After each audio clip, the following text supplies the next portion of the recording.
Sinampahan na ng mga reklamo ang driver ng SUV na nang-araro sa NAIA Terminal 1 kahapon. Iniimbestigahan na rin ang mga harang o bollard na bigong mapigilan ang pag-arangkada ng SUV dahilan upang dalawa ang masawi. Nakatutok si Rafi Tima.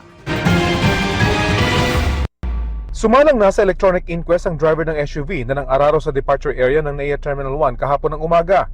Sinampahan siya ng reklamang reckless imprudence resulting in 2 counts of homicide, multiple physical injuries, and damage to property. Yung public attorney's office po ang nag-assist sa kanya, sir. Hihintayin pa lang natin kung ano yung magiging result ng resolution ng Pasay Prosecutor's Office. Hindi na nagbigay ng bagong paliwanag ang driver na dinalaw ng kanyang asawa kahapon, maliban sa paulit-ulit na pagsabing hindi raw niya sinasadya ang pangyayari. May iniinda rin daw ngayon ang driver. Yung suspect is sinasabi niya na masakit ang kanyang ulo, sir. Isa sa ilalim din ng mga investigador sa masusing pagsusuri ang sasakyan ng suspect. Sa pinangyarihan ng insidente naman sa NAIA Terminal 1, na ibalik na ang bagong bollard na nasira ng rumagasang SUV. Ayon sa isang road safety expert, base sa mga video at litrato, wala sa standard ang steel bollard na dapat ay pumigil sa sasakyan na magdire-diretso sa entrada ng paliparan. Substandard talaga. Kita ko, tinuro ang Secretary Vince Dizon. Oh. Parang kinabit lang igan eh.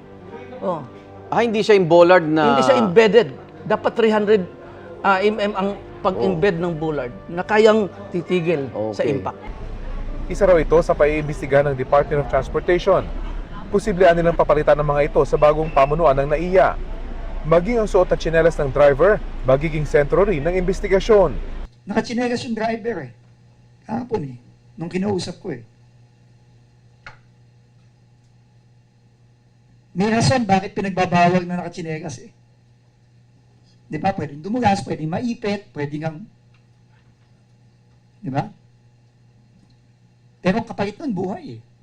Para sa GMA Integrated News, Rafi Tima, nakatutok, 24 oras.